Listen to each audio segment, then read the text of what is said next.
Good afternoon, dear students. Welcome to the YouTube channel of Career Point JEE. Career Point JEE के YouTube channel पे most welcome है आप सबका. Hello एक Kumar, hello Shivani, hi Vivek, hi Sher Bahadur, hi Suprabha, hi Vivek Raj, hi Pranjal. Good afternoon to everyone. जल्दी chat join कर लीजिए, जल्दी से सेशन को ज्वाइन कर लीजिए क्योंकि हम लोग स्ट्रेट लाइन कोऑर्डिनेट ज्योमेट्री का next chapter straight line start करने वाले हैं. Hello Saumya Ranjan, hi Disha, hi Suprabha. Good afternoon everyone. जल्दी से सेशन ज्वाइन करना है. दिशा, पारस, हाय, hello.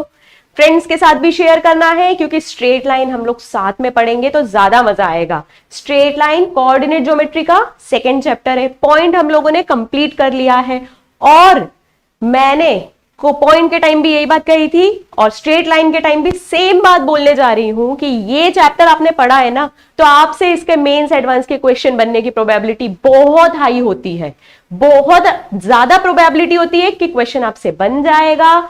Hello Sushil Kumar, good afternoon. तो देखो, जो चैप्टर है ना जिसकी प्रोबेबिलिटी ज्यादा है कि क्वेश्चन आपसे बन जाएगा वो चैप्टर को गलती से भी नहीं छोड़ना चाहिए क्योंकि वो चैप्टर ऐसा रहता है जो बाकी सब भी सॉल्व कर रहे होंगे. ठीक है, लेवल वहां रहता है. टफ चैप्टर रैंक डिसाइड करता है बट ये चैप्टर से आप दूसरों के लेवल में आ जाओगे. स्ट्रेट लाइन चैप्टर है, इंटरेस्टिंग चैप्टर है. स्टार्ट करें हम लोग आज का सेशन. स्ट्रेट लाइन का फर्स्ट लेक्चर स्टार्ट करते हैं. चलो,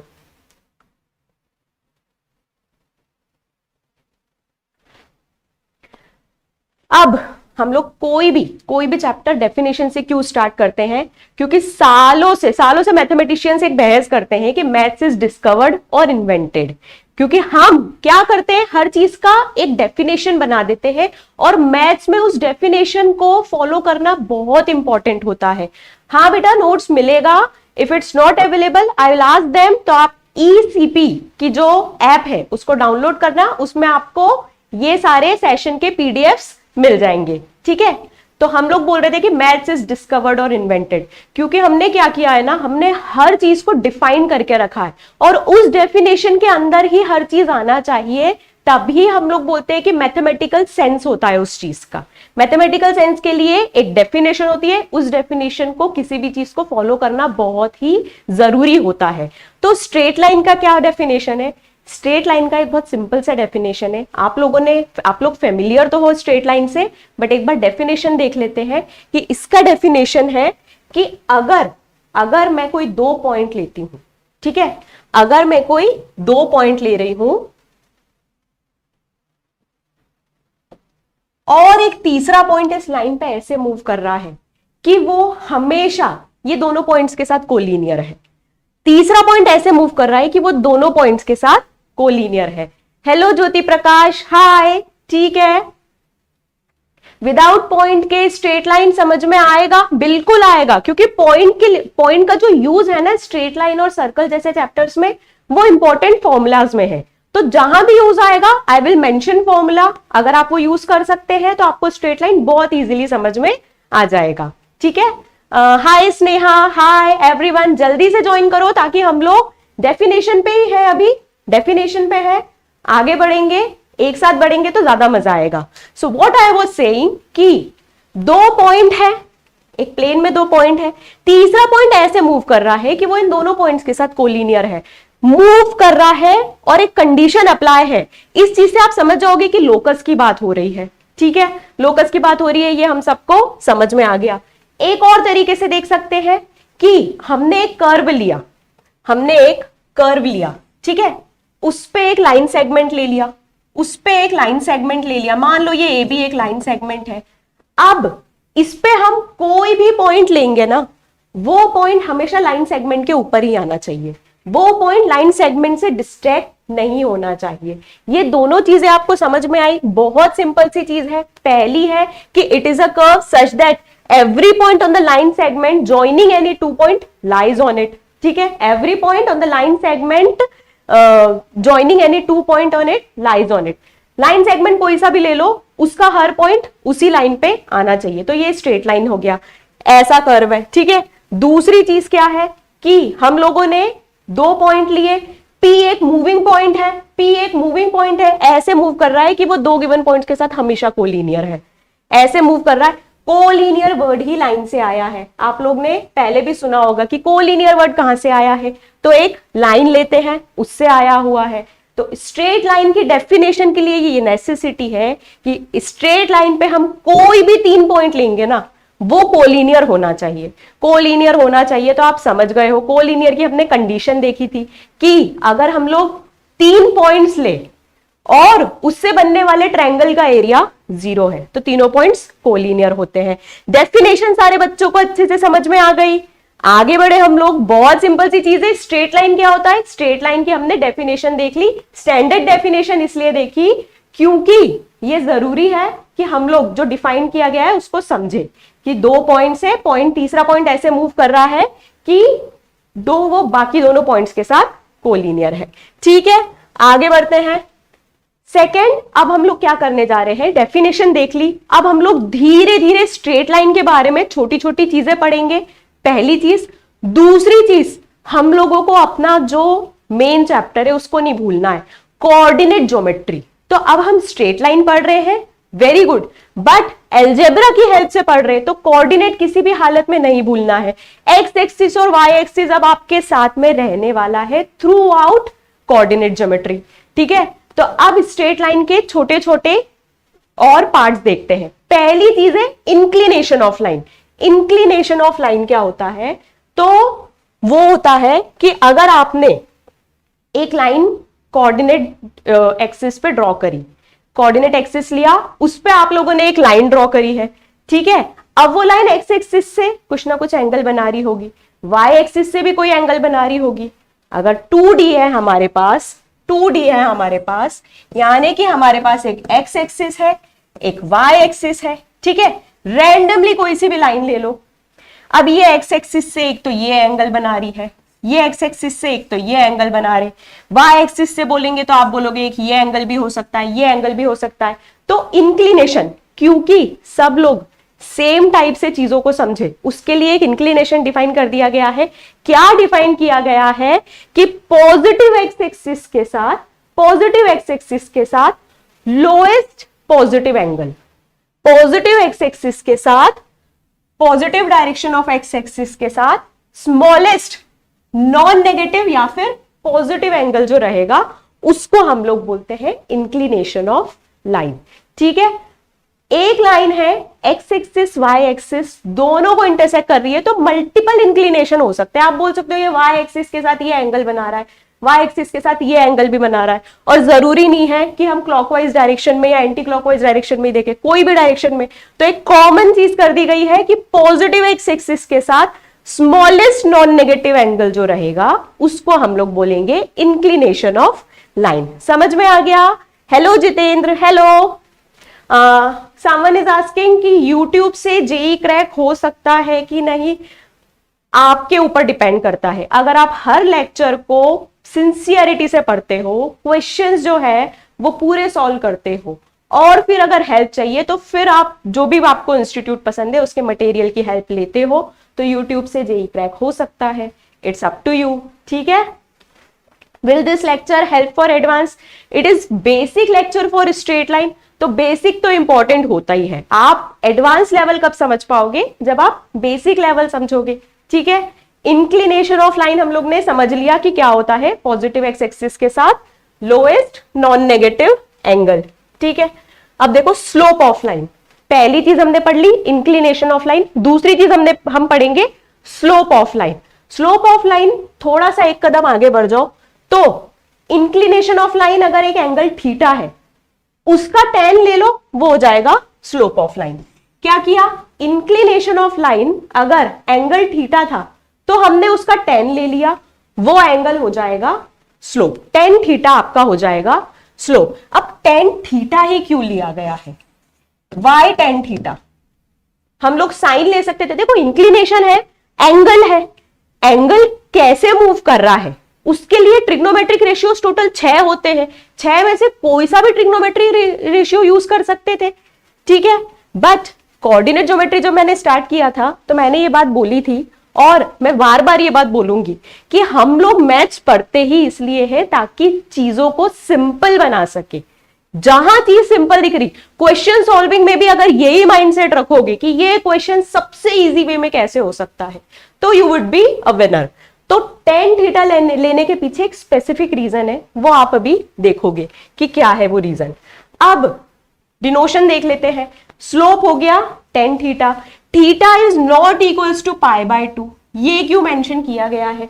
क्योंकि आप लोगों को पता है कि एंगल पाई बाय 2 पे tan जो है वो नॉट डिफाइन होता है। एंगल पाई बाय 2 पे tan जो है वो नॉट डिफाइन होता है। तो हम लोग डायरेक्ट पाई बाय 2 सब्सटीट्यूट करेंगे नहीं, बट इसका ज्योमेट्री में एक सिग्निफिकेंस है, उसको हम फ्रीक्वेंटली यूज करेंगे। डायरेक्टली हम कभी tan थीटा तो theta is equal to pi by 2 नहीं रखेंगे, लेकिन उस सिग्निफिकेंस को यूज करेंगे, और वो क्या सिग्निफिकेंस है वो हम अभी देखेंगे। ठीक है, डिनोशन देख लो। अब डिनोशन क्या होता है? स्लोप है। अब जरूरी नहीं है कि हर जन उसको स्लोप ही बोले, कुछ लोग उसको ग्रेडियंट भी बोलते हैं। ठीक है, क्वेश्चन में ग्रेडियंट आया, स्लोप आया, आप लोगों को पता होना चाहिए कि इंक्लिनेशन ऑफ जो लाइन था ना, एंगल, उसका tan ले लेना है तो आपका आंसर आ जाएगा। उसका डिनोशन क्या होता है? तो जनरली स्लोप को आप m से रिप्रेजेंट करते हो। किससे? m से।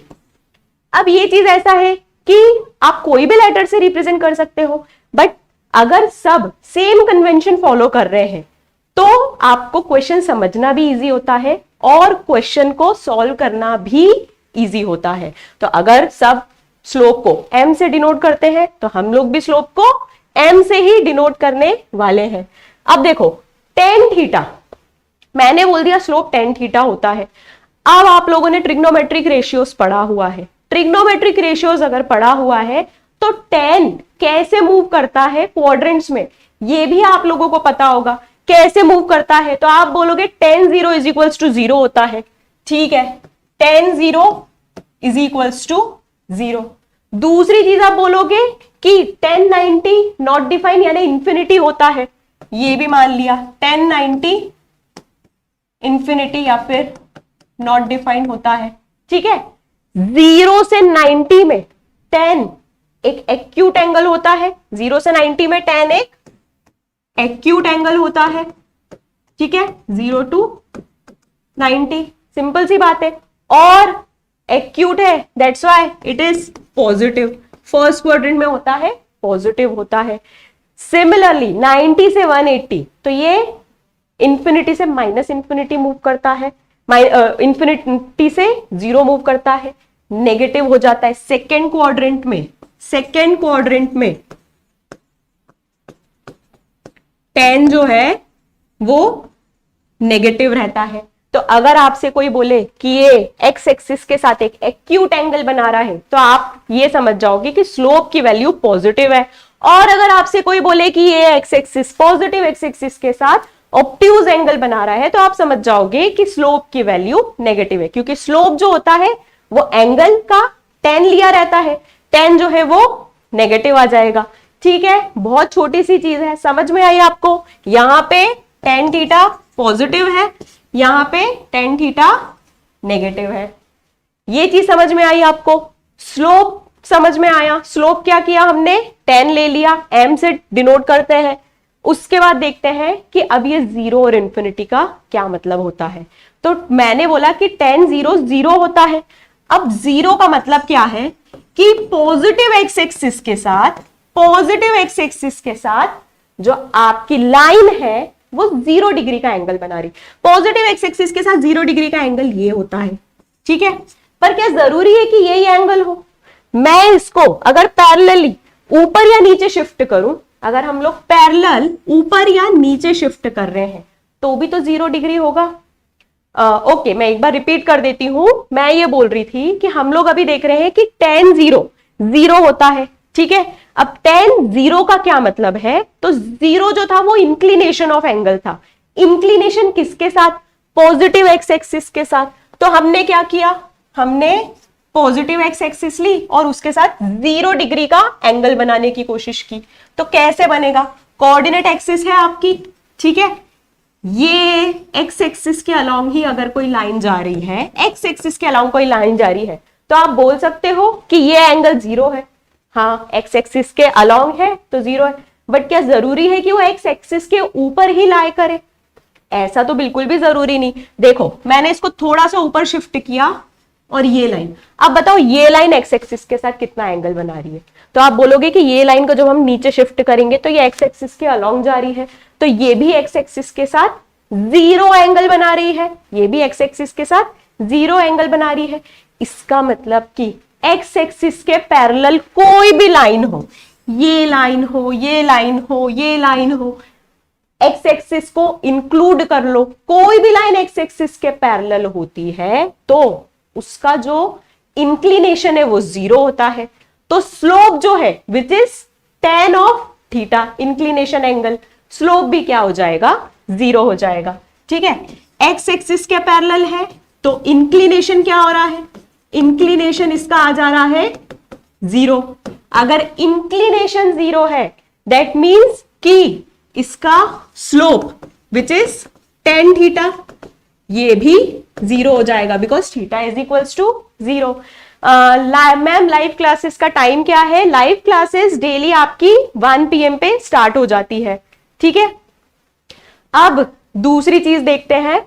दूसरी चीज है कि अब बताओ कि tan जब 90 हो रहा है, इंक्लिनेशन जब 90 हो रहा है तो क्या हो रहा है? तो पहले तो एक्स एक्सिस के साथ 90 डिग्री का एंगल कौन बना रहा है? कोऑर्डिनेट एक्सिस पे देखते से अगर आप बन करके कोई आपसे पूछे कि एक्स एक्सिस के साथ 90 डिग्री का एंगल कौन सी एक्सिस बनाती, तो आप बोलोगे वाई एक्सिस बनाती। 2D में है हम लोग, ठीक है, तो एक एक्स एक्सिस है, उसी के परपेंडिकुलर एक लाइन ली थी जब हमने कोऑर्डिनेट एक्सिस बनाए थे, तो वाई एक्सिस जो है वो 90 डिग्री का एंगल बना रही है। अगर वाई एक्सिस 90 डिग्री का एंगल बना रही है दैट मीन्स वाई एक्सिस का एक्स एक्सिस के साथ इंक्लिनेशन जो है वो 90 डिग्री है। वाई एक्सिस का एक्स एक्सिस के साथ इंक्लिनेशन 90 डिग्री है, पर क्या सिर्फ वाई एक्सिस का रहेगा? Not necessary. वाई एक्सिस के पैरेलल में कोई सी भी लाइन ले लूं, वाई एक्सिस के पैरेलल कोई सी भी लाइन ले लो, वो सारी लाइंस, क्योंकि वाई एक्सिस के पैरेलल है तो एक्स एक्सिस की सारी लाइंस परपेंडिकुलर रहेगी, एक्स एक्सिस के साथ इंक्लिनेशन 90 हो जाएगा। ठीक है, अब इंक्लिनेशन 90 है तो स्लोप क्या होगा? तो आप बोलोगे tan ऑफ 90, तो स्लोप हो जाएगा इनफाइनाइट। ये चीज समझ में आई सबको?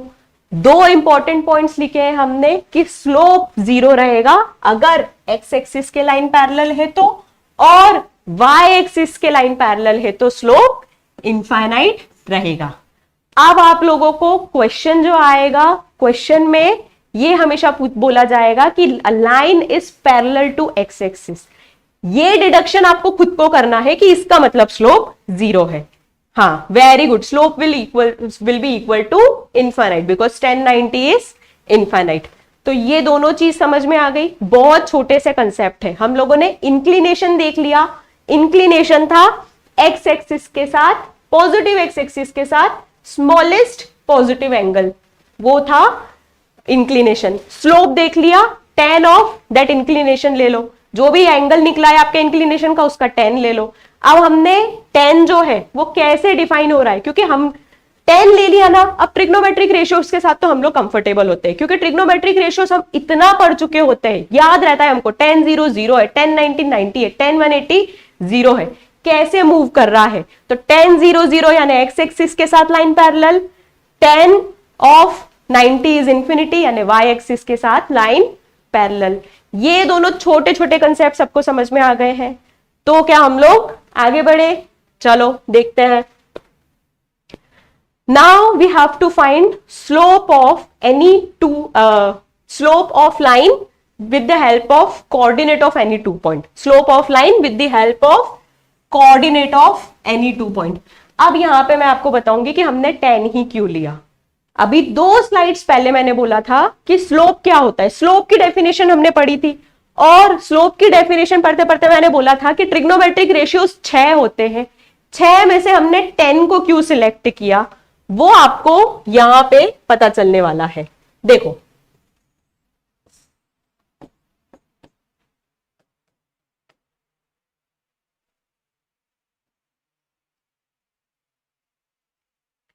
P एक पॉइंट लिया है x1, y1, Q एक पॉइंट लिया है x2 कॉमा y2। ठीक है, कोऑर्डिनेट एक्सिस है, कोऑर्डिनेट एक्सिस के पॉइंट्स हम लोग को पता रहते हैं कि हर पॉइंट को आप यूनिकली एक्सप्रेस कर सकते हो उसके एक्स कोऑर्डिनेट और वाई कोऑर्डिनेट को यूज करके। एक्स कोऑर्डिनेट यानी कि यहां कितना मूव करे, वाई कोऑर्डिनेट यानी कि ऊपर कितना मूव करे। तो P और Q आपने दो पॉइंट ले लिए। ठीक है, अब ये जो एंगल है, ये कोई एंगल बना रहे हैं एक्सिस के साथ, ये एक एंगल मान लो थीटा बना रहे हैं एक्सिस के साथ। फिर मैं वही बात बोल रही हूं कि एक्स एक्सिस के साथ जो एंगल बन रहा है और एक्स एक्सिस के पैरेलल एक्सिस के साथ जो एंगल बन रहा है सेम ही रहेगा। ये कंसेप्ट हमने बहुत बार ज्योमेट्री में पढ़ा हुआ है। देखो ये थीटा है, ठीक है, ये line parallel to x axis है तो ये भी तो थीटा होगा, करस्पॉन्डिंग एंगल है। तो अब मैं हमेशा जब भी यहां पे ट्रायंगल बनाऊंगी तो ये थीटा ले लूंगी और डायरेक्ट बोलूंगी कि एक्स एक्सिस के साथ एंगल है। आपको ये बात समझ में आ जाना चाहिए कि लाइन एक्सिस के साथ पैरेलल है तो लाइन के साथ जो एंगल रहेगा वही एक्स एक्सिस के साथ एंगल रहेगा। ठीक है, अब ये पॉइंट ले लो एन। अब मैं पूछ रही हूं कि क्यू एन की लेंथ कितनी है, क्यू एन की लेंथ कितनी है, तो आप बोलोगे कि ये लाइन जो है एक्स में बिल्कुल मूव नहीं कर रही, सिर्फ वाई में मूव कर रही है, तो इसमें ये लेंथ चाहिए। तो आप एक काम करो, Q का जो y कोऑर्डिनेट है और N का जो y कोऑर्डिनेट है उसको माइनस कर लो। अब N का y कोऑर्डिनेट क्या है, तो आप Pn को देखो, Pn जो है वो y में कहीं मूव नहीं कर रही, सिर्फ x में मूव कर रही है। इसका मतलब कि ये जो हाइट है ये हाइट सेम है। तो अगर P x एक्सिस के साथ y1 डिस्टेंस पे है तो N भी x एक्सिस के साथ y1 डिस्टेंस पे रहेगा। ये छोटी सी चीज सबको समझ में आ गई। N का हमने y कोऑर्डिनेट कैसे निकाला, सिमिलरली हम लोग N का x कोऑर्डिनेट भी निकाल सकते हैं। Q को ऑब्जर्व करो ध्यान से, तो Q जो है वो N के साथ सेम x पे लाई कर रहा है। ये देखो x में कहीं भी मूव नहीं कर रहे ये लोग, तो अगर Q x2 पे है तो N भी x2 पे रहेगा। ये कोऑर्डिनेट्स लेना हम लोग के लिए अब कंफर्टेबल होने लग गया है, किसी को कोई डाउट तो नहीं है। मैंने क्या बोला, N के कोऑर्डिनेट्स निकालने थे, पहले Q को देखा, Q जो है वो x में कहीं मूव नहीं कर रहा था, इसका मतलब Q का x और N का x सेम रहेगा। सिमिलरली फिर P को देखा तो P और N जो है वो y में कहीं मूव नहीं कर रहे हैं, x एक्सिस के पैरेलल है, तो P का जो y रहेगा वही N का y रहेगा। ये चीज सबको समझ में आ गई। ठीक है, अब मुझे बताओ कि QN लेंथ क्या होगी, तो आप बोलोगे कि QN में x तो बिल्कुल नहीं चेंज हो रहा है, सिर्फ y चेंज हो रहा है, तो QN लेंथ हो जाएगी आपकी, QN लेंथ हो जाएगी आपकी y2 माइनस y1, सिर्फ y में चेंज। सिमिलरली PN लेंथ क्या हो जाएगी, तो PN लेंथ आप बोलोगे कि ये जो है y में बिल्कुल मूव नहीं कर रहा, सिर्फ x में मूव कर रहा है, तो PN लेंथ हो जाएगी आपकी x2 माइनस x1। दोनों लेंथ कैसे ली, ये चीज समझ में आ गई सबको, दोनों length. Hello Ansh, I am good, I am well, I hope you are also good. चलो क्लियर हो गया QN और PN लेंथ कैसे ली। अब मुझे बताओ कि PQN ट्रायंगल में what is tan theta, PQN triangle में व्हाट इज tan थीटा, तो आप बोलोगे tan थीटा जो है वो QN बाय PN रहेगा, perpendicular divided by base, perpendicular divided by base. QN की लेंथ आपने निकाल ली थी y2 माइनस y1, PN की लेंथ आपने निकाल ली थी x2 माइनस x1। और tan थीटा क्या होता है, tan थीटा होता है slope of line, slope of line. इसका मतलब कि in this triangle M is equals to tan theta is equals to y2 minus y1 divided by x2 minus x1। ये चीज समझ में आ गई, सबको समझ में आ गई, किसी को कोई डाउट तो नहीं है कि स्लोप ऑफ लाइन क्या होगा। स्लोप ऑफ लाइन होगा nothing but y2 minus y1 divided by x2 minus x1। ये चीज आप लोगों को इजीली निकालना आ जाएगा। अब मैं पूछ रही हूं कि साइन कॉज ये लेने में क्या दिक्कत थी, सबको समझ में आ गया। साइन कॉज क्यों नहीं लिया, 1 आंसर आ गया है, वेरी गुड, मतलब सबको समझ में आ रहा है। अब साइन कॉस क्यों नहीं लिया, तो आप बोलोगे कि मैम जितना इजीली हमने क्यूएन और पीएन निकाला, सिर्फ हमको पॉइंट्स पता थे, तो हमने क्यूएन भी निकाल लिया, पीएन भी निकाल लिया, बट पी क्यू निकालना, पी क्यू कैलकुलेट आप कैसे करते, तो पी क्यू कैलकुलेट करने के लिए आपको डिस्टेंस फॉर्मूला लगाना पड़ता, ठीक है। पी क्यू कैलकुलेट करने के लिए आपको डिस्टेंस फॉर्मूला लगाना पड़ता, जो थोड़ा तो डिफिकल्ट होता। और मैंने बोला था कि मैथ्स पढ़ने का मीनिंग ही यही है कि चीजों को सिंपल से सिंपल फॉर्म में करना है। तो सिंपलेस्ट क्या हो जाएगा कि tan ले लो, ठीक है। tan, इसीलिए हम लोगों ने स्लोप क्या डिसाइड किया है, tan थीटा डिसाइड किया। कोई सा भी ले सकते थे इंक्लिनेशन का ट्रिग्नोमेट्रिक रेशियो, tan इसलिए डिसाइड किया कि अब कोई आपसे पूछेगा कि what is the slope of the line, तो आप बोलोगे कि if 2 points are given x1 y1 x2 y2, then the slope of line passing through the both points will be y2 minus y1 divided by x2 minus x1। ठीक है, समझ में आया? Easy है, बहुत इजी है। और स्लोप लेना अब आपको पूरे स्ट्रेट लाइन में फ्रीक्वेंटली लेना रहेगा और आपको समझ में आ जाएगा कि tan लेना ही सबसे अच्छा प्लान था। ठीक है, हेलो आदर्श, वेलकम। हम लोग कोऑर्डिनेट ज्योमेट्री का स्ट्रेट लाइन चैप्टर पढ़ रहे हैं, अभी हम लोग स्लोप देख रहे थे। ठीक है, सबको समझ में आ गया tan क्यों लिया गया है? आगे बढ़े हम लोग, चलो आगे बढ़ते हैं। अब कोई भी आपने फॉर्मूला पढ़ा है तो सबसे पहले उस पर क्वेश्चन कर लो, ताकि फॉर्मूले से रिलेटेड कोई भी कंफ्यूजन नहीं रहे। फॉर्मूला देखने में हमेशा इजी लगता है, पर कभी क्या होता है कि अप्लाई करने में थोड़ी सी दिक्कत हो जाती है। तो देख लो, बहुत सिंपल सा क्वेश्चन है कि determine x so that 2 is the slope of the line through 2,5 and x,3। तो देखो दो पॉइंट दिए हुए हैं। कौन से दो पॉइंट दिए हुए हैं? 2,5 और x,3। अब क्या बोला गया है? इसका स्लोप बोला गया है 2, स्लोप बोला गया है 2, थीटा, इंक्लिनेशन 2 नहीं बोला है, स्लोप 2 बोला है। ये छोटी छोटी चीजें आपको हमेशा ध्यान रखनी है। गलती से क्या होता है, थीटा की जगह 2 लिख दोगे, फिर tan 2 सोचने लग जाओगे कि यार tan 2 क्या होता है। नहीं, थीटा जो है वो कुछ भी दिया हुआ है, स्लोप आपको क्या दिया हुआ है? स्लोप 2 दिया हुआ है, that is tan theta. So tan theta is equals to m is equals to 2। Answers आने लग गए, वेरी गुड, मतलब आप लोगों को फॉर्मूला अप्लाई करना आ गया है।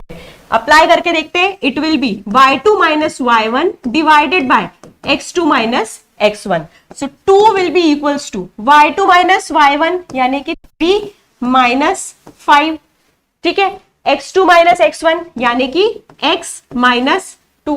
दोनों कोऑर्डिनेट्स को माइनस कर दिया, क्रॉस मल्टीप्लाई करो तो 2x minus 4 is equals to -2। तो 2x will be equals to, इधर +4 गया, -2 +4 इट इज +2। तो x will be equals to 1। x आप लोगों का 1 आ जाएगा। समझ में आया सब लोगों को? कितना इजीली हम लोग ने इस क्वेश्चन को सॉल्व किया। बस स्लोप का आपको फॉर्मूला लगाना था। क्या किया? y2 minus y1 divided by x2 minus x1। ये कंसेप्ट जैसे ही आपने लगाया, आपका आंसर आ गया। ठीक है, सबका आंसर 1 आ गया। ठीक है, x is equals to 1। These are the basics ना ma'am? Yes of course these are basics, but हम लोग ने क्योंकि चैप्टर स्टार्ट किया है तो चैप्टर जो है वो हमेशा बेसिक्स से स्टार्ट करना चाहिए। आपको पता नहीं है कि बेसिक्स इंपॉर्टेंट क्वेश्चन सॉल्व करने में आपकी कितनी हेल्प करते हैं। Good afternoon Gangotri. ठीक है, 1 1 1 सबका आ गया, इसका मतलब कि आंसर भी 1 आ गया है। एंड आई होप आपको समझ में भी आ गया होगा। समझ में भी आए तो मेरा ये स्ट्रेटेजी रहता है कि चैट बॉक्स में 1 टाइप कर दो, नहीं समझ में आए तो 0 टाइप करो, बट उसके साथ डाउट क्या है ये भी लिखो, है ना? ठीक है, वी विल सी कि स्ट्रेट लाइंस में कितने लेक्चर लगेंगे, क्योंकि इसके क्वेश्चन सॉल्विंग भी उतनी इंपॉर्टेंट रहेगी। तो कुछ लेक्चर्स हम लोग प्योरली क्वेश्चन सॉल्विंग पे बेस करने वाले हैं। ठीक है, हाँ समझ में भी आ गया है सबको। चलो नेक्स्ट क्वेश्चन देखते हैं। नेक्स्ट क्वेश्चन में आपको स्लोप निकालना है which makes an angle of 30 degree with the axis of y lie in the first quadrant and pass through origin। ये क्वेश्चन जो है I am asking you all to solve. ये question जल्दी से सॉल्व करो और मुझे इसका आंसर बताओ। आपको स्लोप निकालना है, ठीक है, और अभी तक जो डेफिनेशंस पढ़ी है केवल वही डेफिनेशन यूज करनी है। 3-4 डेफिनेशन पढ़ी है, उन डेफिनेशन को यूज करके जल्दी से इसका आंसर बताओ। Hi Priyanshu, hi, welcome welcome, thank you Sachin. आप लोग अगर प्रॉपरली रिस्पॉन्स करते हो तो एनर्जी अपने आप आ जाती है, इट्स नॉट बिग इशू।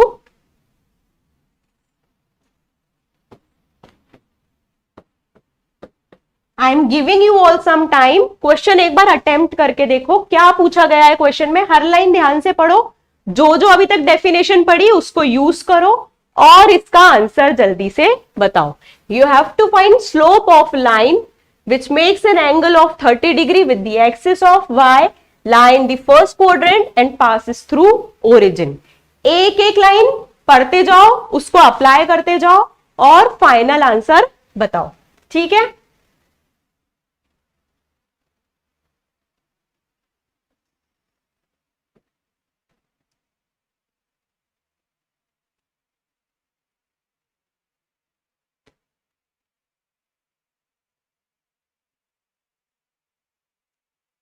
अच्छा, सबसे पहले ये आंसर करो कि it is making an angle of 30 degree. तो मुझे 30 कहां लिखना चाहिए, मुझे 30 कहां लिखना चाहिए। लाइन जो आपको गिवन है, it is making an angle of 30 degree, but which angle exactly is 30 degree. कौन सा एंगल 30 डिग्री होगा? Sachin, your answer is 3/4। Okay, one answer is 3/4। और भी जल्दी जल्दी लोग सॉल्व करो और आंसर बताओ। आप लोग भी साथ में सॉल्व करोगे तो मजा आएगा, है ना। You have to find slope of line which makes an angle of 30 degree. First quadrant में आना चाहिए 30, ठीक है। फर्स्ट क्वाड्रेंट में लाइन का इंक्लिनेशन ये भी है, हाँ, और भी बहुत सारे हो सकते हैं। क्या मैं यहां theta is equal to 30 degree लिखूं? क्या theta is equal to 30 degree होना चाहिए विथ एक्स एक्सिस? नो, देखो यही पे क्वेश्चन था कि slope of line makes an angle of 30 degree with the axis of y, with the axis of y. इसका मतलब है कि ये जो एंगल है ना, ये आपको 30 डिग्री दिया गया है, ये आपको 30 डिग्री दिया गया है। हाँ, वेरी गुड आदर्श। नो, आप एक्स एक्सिस के साथ नहीं बनाएंगे, क्वेश्चन में क्लियरली दिया गया है कि वाई एक्सिस के साथ बनेगा, ठीक है। हाँ, अब सबको लाइन से समझ में आ गया है, ओरिजिन से लाइन पास हो रही है। ये एंगल अगर 30 डिग्री है तो θ1 मुझे बता सकते हो कि कितना होने वाला है। ये हमारा क्लियर हो गया कि ये एंगल हम 30 डिग्री नहीं लेंगे। तो आप बोलोगे एक्स और वाई एक्सिस दोनों परपेंडिकुलर होती है। एक्स और वाई एक्सिस अगर दोनों परपेंडिकुलर होती है तो दोनों के बीच में एंगल कितना होता है? 90 डिग्री एंगल होता है। तो आप बोलोगे theta plus θ1 is equals to 90 degree. तो θ1 आ जाएगा आपका 30 degree plus θ1 is equals to 90 degree. θ1 की वैल्यू आ गई 60 डिग्री। इंक्लिनेशन आ गया 60 डिग्री। इंक्लिनेशन जैसे ही 60 डिग्री, सबका इंक्लिनेशन 60 डिग्री आ गया है। Very very good. अब आपसे कोई पूछेगा स्लोप क्या होता है, तो स्लोप जो है वो tan ऑफ इंक्लिनेशन होता है। tan ऑफ θ1, इंक्लिनेशन आ गया था आपका 60 डिग्री, tan θ1 tan 60 √3। सभी का आंसर आ गया है। Very very good. Trigonometric ratios याद करना भी जरूरी है, आप सबको याद है, दैट्स वेरी वेरी वेल। ठीक है, सबको समझ में आया कि क्या हुआ है इसमें? हाँ, tan 60 will be your final answer. छोटी सी चीज दे दी गई थी, इसलिए मैंने बोला था कि बेसिक्स और डेफिनेशंस बहुत इंपॉर्टेंट होती है, क्योंकि इसमें इंक्लिनेशन जो है वो y एक्सिस के साथ दिया गया था। ये छोटी सी चीज अगर आप लोग नोटिस कर लेंगे क्वेश्चन सॉल्व करते वक्त, तो आप बोलेंगे कि हम लोग ने इंक्लिनेशन और स्लोप जो भी पढ़ा है वो पॉजिटिव ऑफ एक्स एक्सिस के साथ पढ़ा है। इसका मतलब y एक्सिस के साथ अगर 30 डिग्री एंगल बन रहा है तो हमको क्या करना पड़ेगा? हमको एक्स एक्सिस के साथ एंगल कैलकुलेट करना पड़ेगा। समवन इज आस्किंग θ1 क्या है? θ1 जो है वो जो लाइन है उसका एक्स एक्सिस के साथ इंक्लिनेशन है, एक्स एक्सिस के साथ। और डेफिनेशन के हिसाब से इंक्लिनेशन हम एक्स एक्सिस के साथ ही लेते हैं, इसलिए θ1 कैलकुलेट करना जरूरी था, क्योंकि स्लोप जो है वो इंक्लिनेशन का 10 लेने पे ही आएगा। तो हम 10/30 आंसर कभी नहीं देंगे, हम लोग आंसर क्या देंगे, 10/60। समझ में आ गया सबको? सबको ये क्वेश्चन अगर समझ में आ गया है तो जल्दी से एक बार 1-1 टाइप कर दो, तो हम तुरंत नेक्स्ट पे मूव हो जाएंगे। ठीक है, चलो आगे बढ़े। पहली चीज पढ़ ली थी इंक्लिनेशन, स्लोप। तीसरी चीज पढ़ते हैं अब इंटरसेप्ट के बारे में। Ma'am please give some question in description for practice daily. Okay, I will start from next lecture onwards, I will start giving some question for practice. ठीक है, अब इंटरसेप्ट क्या होता है? Straight line. देखो, लोकस की बात की थी हमने कि स्ट्रेट लाइन लोकस होता है, और हमने लोकस के क्वेश्चन सॉल्व करते वक्त ये देखा था कि कंडीशन हिंट होना जरूरी है लोकस के लिए। सेकेंड स्टेप होती थी कि हमको कंडीशन लगानी रहती थी। सेम चीज with the straight line. Straight line की एक इक्वेशन होती है, लीनियर इक्वेशन होती है। उस इक्वेशन के लिए हमको कुछ चीजों की बहुत ज्यादा जरूरत होती है। Hello hello Abhidi, hello. ठीक है, सबने 1-1 टाइप कर दिया, मतलब सबको प्रीवियस कंसेप्ट समझ में आ गया था। तो हम लोग इंटरसेप्ट पे मूव कर रहे हैं। तो पहले हमने स्लोप पढ़ा, अब आपको समझ में आ गया कि स्लोप कहीं ना कहीं यूज होने वाला है। Same thing with the intercept, कि ये चीज भी फ्रीक्वेंटली यूज होती है, तो आपको पता होना चाहिए कि ये क्या होती है, प्लस इसकी वैल्यूज कैसे लेते हैं। तो इंटरसेप्ट क्या होता है? कोऑर्डिनेट एक्सिस है आपके पास, एक्स एक्सिस, वाई एक्सिस। कोई भी स्ट्रेट लाइन ले लो, मान लो कि मैंने एक ये स्ट्रेट लाइन ले ली। ठीक है, ये स्ट्रेट लाइन ली। अब मैं पूछूंगी कि अच्छा बताओ ये एक्स एक्सिस को कहां इंटरसेक्ट कर रही है, ये स्ट्रेट लाइन एक्स एक्सिस को कहां। तो मान लो ये पॉइंट ए है, तो आप बोलोगे कि ये जो पॉइंट है ना ए, इस पे ये एक्स एक्सिस को इंटरसेक्ट कर रही है। ठीक है, वैसे ही मैं बोलूंगी कि अच्छा बताओ ये वाई एक्सिस को कहां इंटरसेक्ट कर रही है, तो आप बोलोगे कि ये कोई पॉइंट है बी, यहां पे वाई एक्सिस को इंटरसेक्ट कर रही है। अब फिर थोड़ा वापस आओ कोऑर्डिनेट पे। एक्स एक्सिस पे अगर आप कोई पॉइंट ले रहे हो, अगर आप एक्स एक्सिस पे कोई भी पॉइंट ले रहे हो, तो वो पॉइंट का वाई कोऑर्डिनेट हमेशा 0 होता है, ये बात सबको पता है। ठीक है, तो इसका वाई कोऑर्डिनेट 0 है। ऐसे वाई एक्सिस पे कोई पॉइंट का एक्स कोऑर्डिनेट हमेशा 0 होता है, तो इसका एक्स कोऑर्डिनेट 0 है। अब ये जो डिस्टेंस है, ये ओ ए, ओरिजिन से ए का डिस्टेंस जो है वो अगर हम लोग ए मान लें, ओरिजिन से ए का डिस्टेंस, तो ए का कोऑर्डिनेट आ जाएगा a,0। वेरी गुड, a,0 आ गया आप लोगों का पॉइंट ए। ऐसे ही पॉइंट बी, अगर ये डिस्टेंस हम लोग बी मान ले तो 0,b हो जाएगा। तो ये जो ए लेंथ है और जो बी लेंथ है, ये ए लेंथ और बी लेंथ, इसी को हम लोग क्या बोलते हैं, इंटरसेप्ट बोलते हैं। अब इंटरसेप्ट सिर्फ ऐसा नहीं कि लाइन का इंटरसेप्ट क्या है, आपसे प्रॉपरली बोला जाएगा। जैसे स्लोप में हमने पहले से बोल दिया था कि एक्स एक्सिस के साथ है स्लोप, तो फिर आपको वाई के लिए सोचने की जरूरत नहीं।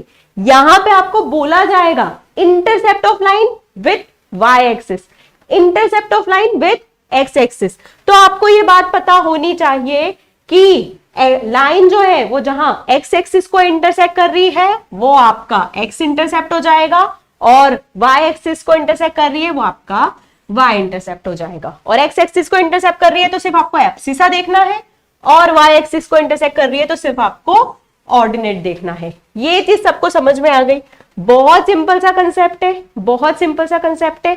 अब लाइन जरूरी नहीं है कि एक इंक्लिनेशन पे ही हो, ऐसा कभी भी जरूरी नहीं होता है। हम लोगों ने स्लोप देखते से सेकंड चीज की क्या बात की थी कि लाइन अगर एक्स एक्सिस के पैरेलल हो तो।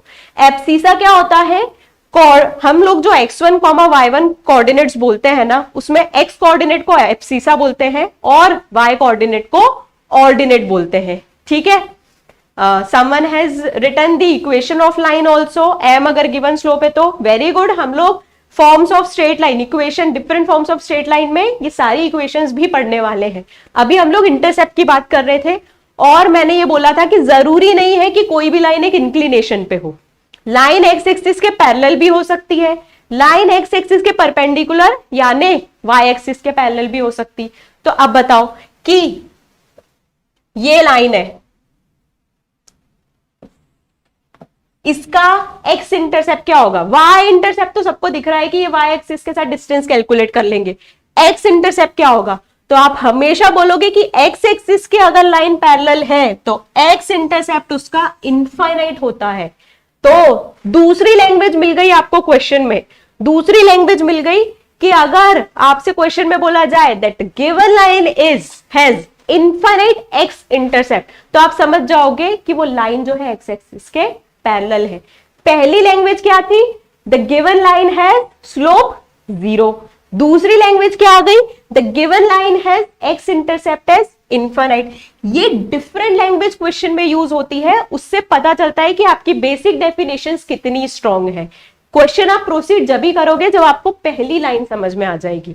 जैसे हमने प्रीवियस क्वेश्चन में देखा ना कि एक्स वाई एक्सिस के साथ इंक्लिनेशन है, बट हम लोग इंक्लिनेशन हमेशा एक्स एक्सिस के साथ निकालते। ऐसे हर क्वेश्चन में आपसे थोड़ी सी लैंग्वेज ट्वीक कर दी जाएगी और ये देखा जाएगा कि आपको बेसिक कंसेप्ट्स पता है या नहीं। अब एक्स एक्सिस के साथ पैरेलल लाइन हो गई। सिमिलरली हम लोग वाई एक्सिस के पैरेलल लाइन देख सकते हैं। वाई एक्सिस के पैरेलल लाइन जो होगी उसका कौन सा इंटरसेप्ट इनफाइनाइट होगा? तो वाई एक्सिस के साथ अगर लाइन पैरेलल है तो उसका वो वाई एक्सिस को कभी भी इंटरसेक्ट नहीं करेगी, इसका मतलब उसका वाई इंटरसेप्ट इनफाइनाइट होगा। वाई इंटरसेप्ट इनफाइनाइट होगा।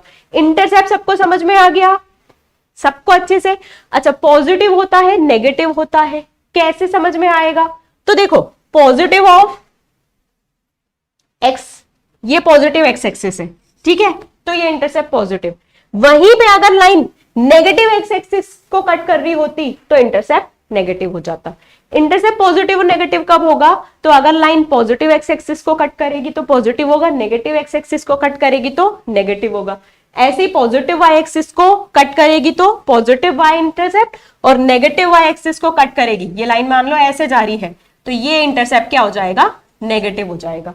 ठीक है, स्लोप पॉजिटिव नेगेटिव कहां होता है ये भी समझ में आ गया। इंटरसेप्ट पॉजिटिव नेगेटिव कहां होता है, इंटरसेप्ट इनफाइनाइट कहां होता है, ये सारी चीजें समझ में आ गई। तो हम लोग आगे बढ़े इंटरसेप्ट के लिए। अब मैं बार बार फोकस कर रही हूं कि क्वेश्चन की लैंग्वेज को समझना जरूरी है। आपको भले ही सारे फॉर्मूले आते हैं, लेकिन क्वेश्चन की लैंग्वेज अगर समझ में नहीं आएगी तो कहीं ना कहीं गड़बड़ होती है। तो अब हम लोग कुछ इंपॉर्टेंट नोट्स देखते हैं, वो भी क्वेश्चन की लैंग्वेज पे डिपेंड करेगा कि आपसे क्वेश्चन में पूछा गया है कि a line have equal intercept, a line has equal intercept, तो आपको क्या करना है? तो आप पहले तो बोलोगे कि लाइन हैज इक्वल इंटरसेप्ट ना, ये x, ये y, ये नेगेटिव x यानी कि x डैश, और ये नेगेटिव y यानी कि y डैश। इक्वल इंटरसेप्ट का क्या मतलब होता है कि x इंटरसेप्ट पॉजिटिव है, ठीक है, तो y इंटरसेप्ट भी पॉजिटिव रहेगा, और x इंटरसेप्ट नेगेटिव है तो y इंटरसेप्ट भी नेगेटिव रहेगा, और दोनों की लेंथ भी इक्वल रहेगी। यानी कि पिछली बार हमने देखा था कि a,0 और 0,b इंटरसेप्ट इक्वल हो गए, तो अब a,0 और 0,a हो जाएगा। तो अब देखो क्या हो रहा है, ये पहली लाइन मैंने ड्रॉ करी, इसमें ये इंटरसेप्ट है a, ये इंटरसेप्ट है a, ठीक है, ये पॉइंट आ जाएगा a,0, ये पॉइंट आ जाएगा a,0। इंक्लिनेशन ऑफ लाइन है थीटा, इंक्लिनेशन ऑफ लाइन है थीटा। सिमिलरली मैं यहां पे भी ड्रॉ कर रही हूं, क्योंकि ऐसा नहीं बोला गया है नोट में कि equal intercept and positive, negative intercept भी हो सकते हैं। तो ये -a ले लो, ये भी -a ले लो, तो ये पॉइंट आ जाएगा -a,0, ये पॉइंट आ जाएगा 0,-a, ठीक है। ये दोनों लाइन जो है ये आपको बता रही है इक्वल इंटरसेप्ट वाली चीज, लाइन हैविंग इक्वल इंटरसेप्ट। अब मुझे बताओ कि थीटा क्या होगा, थीटा क्या होगा? तो अब आप बोलोगे कि ये जो एंगल है, ये एंगल हम कैलकुलेट कर सकते हैं। कैसे कैलकुलेट कर सकते हैं? तो ये एंगल अगर हम मान लो फाई दिया हुआ है, तो tan ऑफ फाई आप बोलोगे a डिवाइडेड बाय a, यानी कि tan ऑफ फाई है 1। इसका मतलब फाई जो है वो 45 डिग्री है, क्योंकि tan ऑफ 45 होता है 1। ये चीज समझ में आई सबको? अगर ये एंगल 45 डिग्री है तो क्या आप मुझे बता सकते हो कि थीटा कितना होगा? 45, हाँ, फाई आपका आ गया 45, तो क्या आप बता सकते हो थीटा कितना होगा? ये पूरी एक स्ट्रेट लाइन का एंगल है, इसका मतलब पूरा एंगल 180 डिग्री है। अगर पूरा एंगल 180 डिग्री है, उसमें से एक एंगल 45 है, तो इसका मतलब दूसरा एंगल जो है वो 135 होगा। और हमको दूसरा एंगल निकालना क्यों जरूरी था? दूसरा एंगल निकालना इसलिए जरूरी था क्योंकि हम लोग इंक्लिनेशन जो है वो पॉजिटिव ऑफ एक्स एक्सिस के साथ लेते हैं। तो अगर ये स्ट्रेट लाइन का आपसे कोई इंक्लिनेशन पूछेगा तो आप बोलोगे कि पॉजिटिव ऑफ एक्स एक्सिस के साथ ये पॉजिटिव एंगल थीटा बना रहा है, तो इंक्लिनेशन थीटा है। तो स्लोप क्या हो जाएगा? स्लोप हो जाएगा tan ऑफ थीटा। स्लोप आपका हो रहा है tan ऑफ थीटा, यानी कि tan ऑफ 135। tan ऑफ 135 क्या होता है? सेकेंड क्वाड्रेंट में है, नेगेटिव वैल्यू आएगी 180 माइनस 45, इसका मतलब कि tan थीटा हो जाएगा -1, तो स्लोप हो जाएगा -1। समझ में आया सब लोगों को? अगर सबको समझ में आ गया है तो जल्दी से बता दो। थोड़ा सा टिपिकल कंसेप्ट है अगर आप पहली बार पढ़ रहे हो तो, बट मैंने एक एक स्टेप एक्सप्लेन करी है। इक्वल इंटरसेप्ट बोला गया था, इक्वल इंटरसेप्ट बोला गया था, तो हमने इक्वल इंटरसेप्ट ले लिए। अच्छा, एक लाइन के लिए मैं बता रही हूं, दूसरी लाइन के लिए आप अपने आप कैलकुलेट करना, सेम चीज आने वाली है। ये एंगल अगर 135 आ रहा है ना, तो इसका एंगल भी 135 आएगा। इंक्लिनेशन निकाल लिया, इंक्लिनेशन निकाल लिया तो आपने स्लोप भी निकाल लिया। ठीक है, समझ में आया सबको? Very good, very very good कि सबको समझ में आ गया कि अगर आपको क्वेश्चन में ये लाइन दी गई है कि line having equal intercept, line having equal intercept, तो आप हमेशा उसका स्लोप -1 लोगे। और क्वेश्चन में ये लाइन रिपीटेडली आती है, बहुत सारे क्वेश्चन में ये लाइन आती है। तो जैसे ही बोलेंगे लाइन हैविंग इक्वल इंटरसेप्ट, तो आप बोलोगे m is equals to -1। Same आप नेक्स्ट पॉइंट कंसिडर करो, equal intercept but opposite sign, equal intercept but opposite sign. तो अब इसमें क्या हो जाएगा कि एक अगर मैं ए ले रही हूं ना, तो दूसरा जो है वो -a होना चाहिए। ठीक है, एक्स इंटरसेप्ट ए है तो वाई इंटरसेप्ट -a होगा, एक्स इंटरसेप्ट -a है तो वाई इंटरसेप्ट +a होगा। इस केस में जस्ट उल्टी चीज हो जा रही है। अभी आपके लाइन का इंक्लिनेशन 135 था, नेक्स्ट आपकी लाइन का इंक्लिनेशन +45 आ जाएगा। और जैसे ही लाइन का इंक्लिनेशन +45 आएगा, आप लोग बोलोगे कि इसका स्लोप है tan of 45 that is 1। Slope है tan of 45 that is 1। Second चीज समझ, स्लोप 1 होगा। वेरी गुड, यही मैं चाह रही थी कि अगर मैंने फर्स्ट पॉइंट एक्सप्लेन कर दिया तो सेकेंड पॉइंट सबको अपने आप समझ में आ जाना चाहिए कि पहले लाइन अगर ऐसे बन रही थी, तो अब एक इंटरसेप्ट नेगेटिव और एक इंटरसेप्ट पॉजिटिव लेने पे लाइन ऐसे बनेगी। और लाइन जब भी आपकी इस डायरेक्शन में बनती है तो स्लोप पॉजिटिव होता है, इक्वल है तो 45 रहेगा, और tan ऑफ 45 1 होता है। तो स्लोप की वैल्यू आ गई आपकी 1। ठीक है, नेक्स्ट देखते हैं। तीसरी लैंग्वेज जो यूज होती है, इक्वली इंक्लाइंड की यूज होती है। इक्वली इंक्लाइंड जो है वो एम्बिग्यूअस टर्म है। इक्वल इंटरसेप्ट जो है, इंटरसेप्ट डिफरेंट होने पे क्या होगा? इंटरसेप्ट डिफरेंट होने पे हम लाइन की इक्वेशन कैलकुलेट करेंगे। tan थीटा चेंज होगा क्योंकि tan थीटा यहाँ पे आप tan फाई देख रहे हो कि ये इंटरसेप्ट बाय ये इंटरसेप्ट होता है, तो b बाय a हो जाएगा। उसकी value question to question vary करेगी। अभी हम स्पेशल केसेस देख रहे हैं जो क्वेश्चंस के लैंग्वेजेस में यूज होते हैं, और वो आपको पता होना चाहिए कि इक्वल इंटरसेप्ट तो आप m इज इक्वल्स टू -1 लोगे, equal intercept but opposite sign है तो आप m इज इक्वल्स टू +1 लोगे। इक्वली इंक्लाइंड एक एम्बिगुअस टर्म होता है। इक्वली इंक्लाइंड दोनों चीज हो सकती है। इक्वली इंक्लाइंड क्या हो सकता है? ऐसा भी हो सकता है कि दोनों इक्वल इंटरसेप्ट हो, ठीक है, या फिर इक्वल इंटरसेप्ट के साथ ऑपोजिट साइन हो।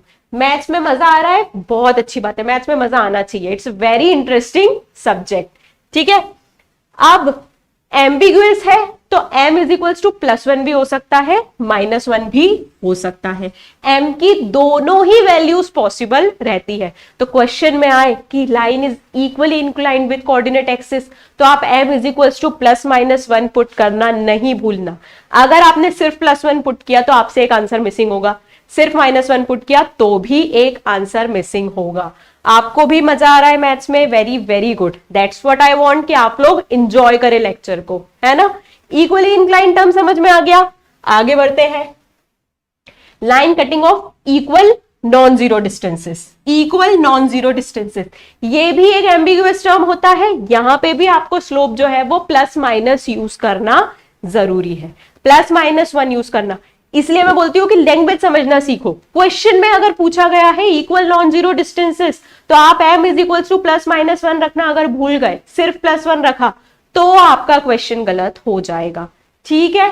तो ये चारों नोट ध्यान से पढ़ो, ध्यान से समझो। इक्वल इंटरसेप्ट आपको अच्छे से समझ में आ गया है, equal intercept but opposite in direction भी समझ में आ गया।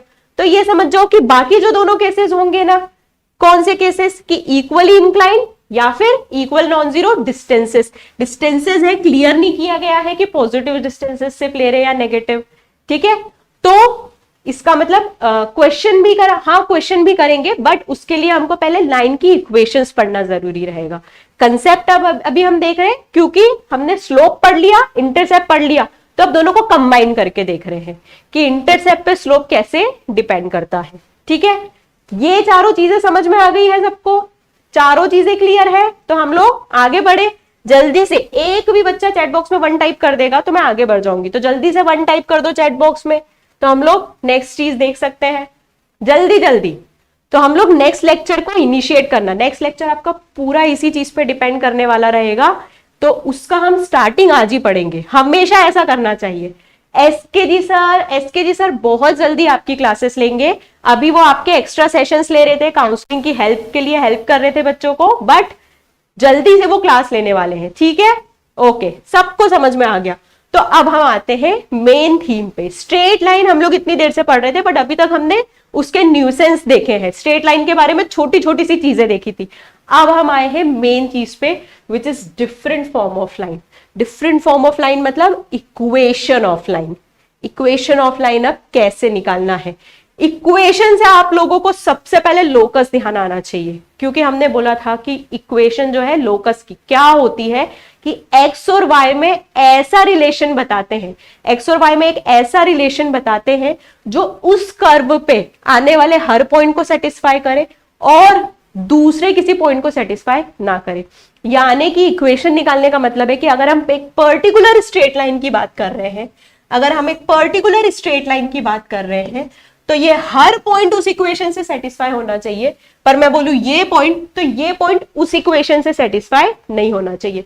और हर स्ट्रेट लाइन की एक यूनिक एक इक्वेशन होती है, वही निकालने की हम अब कोशिश करेंगे।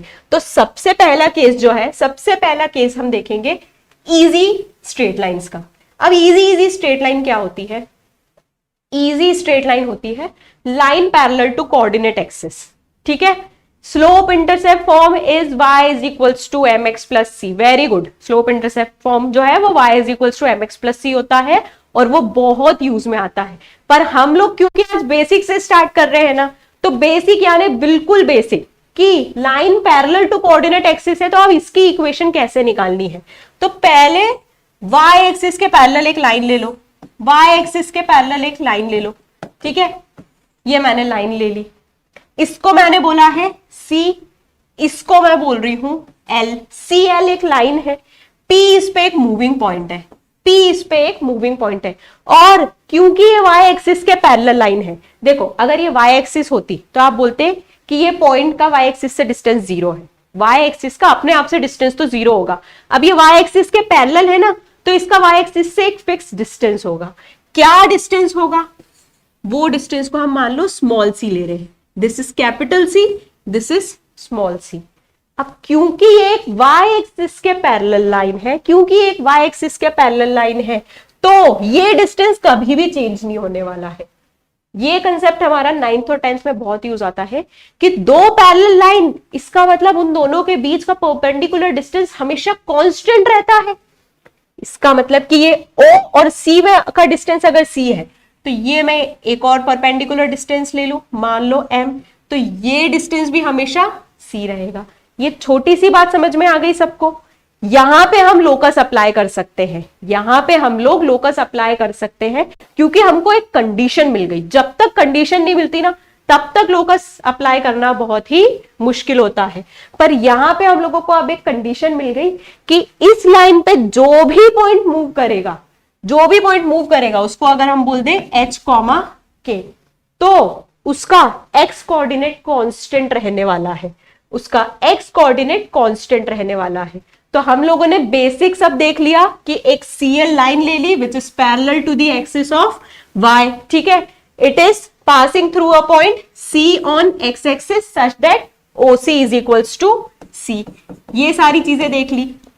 इसके बाद हम लोगों ने एक कंडीशन देख ली। कंडीशन क्या थी कि अगर लाइन y एक्सिस के पैरेलल है, इसका मतलब उसका कोई भी पॉइंट का x कोऑर्डिनेट हमेशा क्या होगा, C होगा। तो एक छोटी सी चीज आपके सामने आ गई कि P पॉइंट का h कोऑर्डिनेट हमेशा C होने वाला है। P पॉइंट का h कोऑर्डिनेट हमेशा C होने वाला है। लोकस पे आओ। लोकस का लास्ट स्टेप होता है कि h, k जो मूविंग पॉइंट है उसमें h को x से रिप्लेस कर दो, y को k से रिप्लेस कर दो। रिप्लेस किया हम लोगों ने तो h की जगह x आ गया, y इसमें था नहीं, तो आपकी फाइनल इक्वेशन क्या आ गई, x is equals to c। इसका मतलब कि आपसे कोई पूछे कि y एक्सिस के पैरेलल एक लाइन की इक्वेशन लिखो, तो आप बोल दोगे कि it will be, sorry,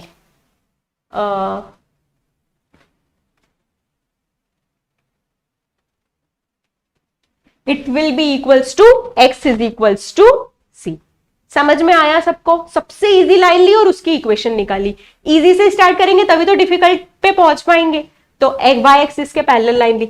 similarly अब आपसे कोई बोलेगा कि x एक्सिस के पैरेलल लाइन लो, x एक्सिस के पैरेलल लाइन लो, तो आप बोलोगे कि इसका जस्ट उल्टा केस होने वाला है। यहां पे हमने लाइन की इक्वेशन बोली x is equals to c, तो वहां पे मान लो b डिस्टेंस पे है तो हम लाइन की इक्वेशन बोल देंगे y is equals to b, y is equals to b। समझ में आ गया है सबको? ठीक है, 1 आ गया, इसका मतलब आप लोगों को समझ में आ गए। दो बेसिक चीज की हमने इक्वेशन लिख दी। क्लास बहुत जल्दी एंड होने वाली है, it is almost end of the class. आपको बस एक दो इक्वेशन लिखना और जरूरी है। y is equals to constant, very good, y is equals to constant is the equation of line parallel to y axis. ठीक है, अब x एक्सिस और y एक्सिस की इक्वेशन क्या होगी? तो आप बोलोगे x एक्सिस ना, y एक्सिस देख लो पहले। y एक्सिस की इक्वेशन लिखना है तो आप बोलोगे कि y एक्सिस के पैरेलल लाइन की इक्वेशन अगर थी x is equals to c, तो y एक्सिस में c इज इक्वल्स टू 0 हो जा रहा है। y एक्सिस में c इज इक्वल्स टू 0 हो जा रहा है, तो आप बोलोगे कि y एक्सिस की इक्वेशन हो जाएगी x is equals to 0। y axis की इक्वेशन हो जाएगी x is equals to 0। Similarly x axis की इक्वेशन, तो आप बोलोगे यहां पे b 0 हो जाएगा, तो x एक्सिस की इक्वेशन हो जाएगी y इज इक्वल्स टू 0। ये चीज सबको समझ में आ गई, x एक्सिस और y एक्सिस की इक्वेशन लिखना। और भी इजी है समझना, देखो y एक्सिस पे x कोऑर्डिनेट हमेशा 0 रहेगा। ये एक छोटी सी चीज आपको ध्यान देना कि x कोऑर्डिनेट 0 रहेगा, तो आप बोल दोगे कि ठीक है x इज इक्वल्स टू 0। ऐसे ही x एक्सिस पे y कोऑर्डिनेट हमेशा 0 होता है, तो x एक्सिस की इक्वेशन हो जाएगी y इज इक्वल्स टू 0। तो कंबाइन कोऑर्डिनेट एक्सिस की इक्वेशन क्या हो जाएगी?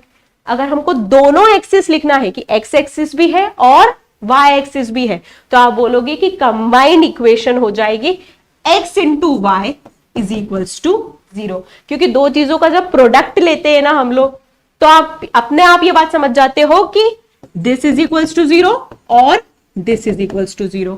तो so the combined equation of coordinate axis, the combined equation of coordinate axis is x into y is equals to 0। समझ में आ गया सबको? समझ में आ गया तो जल्दी से एक बार मुझे हिंट कर दो कि आप लोगों को समझ में आ गया।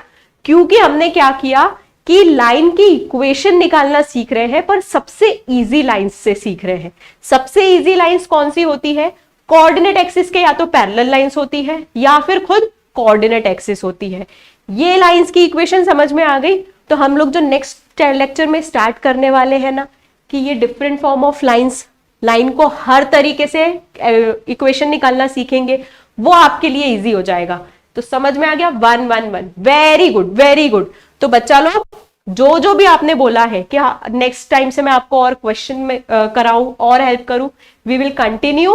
हम लोग नेक्स्ट लेक्चर में यहीं से कंटिन्यू करने वाले हैं, विच is different form of line. अगर आपको कंबाइन रिपीट कर दो, ओके कंबाइन रिपीट, देखो कंबाइन का क्या किया है हम लोगों ने, सिंपल सा कंसेप्ट है कि कंबाइन का मतलब कि x will B 0 and y will be 0। अब दो चीज अगर 0 होती है, उसको लिखने का सबसे अच्छा तरीका होता है कि उनका प्रोडक्ट 0 लिखो, ठीक है। तो x इंटू वाई अगर आप लोगों ने 0 लिख दिया, x इंटू वाई अगर आप लोगों ने 0 लिख दिया, तो इजीली समझ में आ जाता है कि या तो x 0 है या y 0 है। इसका मतलब it is the point is moving on coordinate axis. अगर वो y एक्सिस पे मूव कर रहा है तो उसका x 0 हो जाएगा, अगर वो x एक्सिस पे मूव कर रहा है तो उसका y 0 हो जाएगा। कंबाइंड इक्वेशन लिखने के लिए प्रोडक्ट को 0 कर दो, तो पॉइंट आपका कोऑर्डिनेट एक्सिस पे ही मूव करेगा और कहीं मूव नहीं करेगा, ठीक है। समझ में आया कंबाइंड इक्वेशन? हाँ, so as I was saying कि अगर आप लोग को सेशन पसंद आया है तो लाइक करना, अपने फ्रेंड्स के साथ शेयर करना। नेक्स्ट क्लास जो है वो सेम टाइम पे होने वाली है 1 PM। ध्यान रखना, सब काम खत्म करके बैठना। स्ट्रेट लाइन हमने बहुत बेसिक से स्टार्ट किया है, बेसिक से आगे बढ़ेंगे और फिर अच्छे अच्छे क्वेश्चन करेंगे, तभी मजा आएगा, ठीक है। पर चलो खत्म करें आज का session. Okay, good day to all, good day, thank you.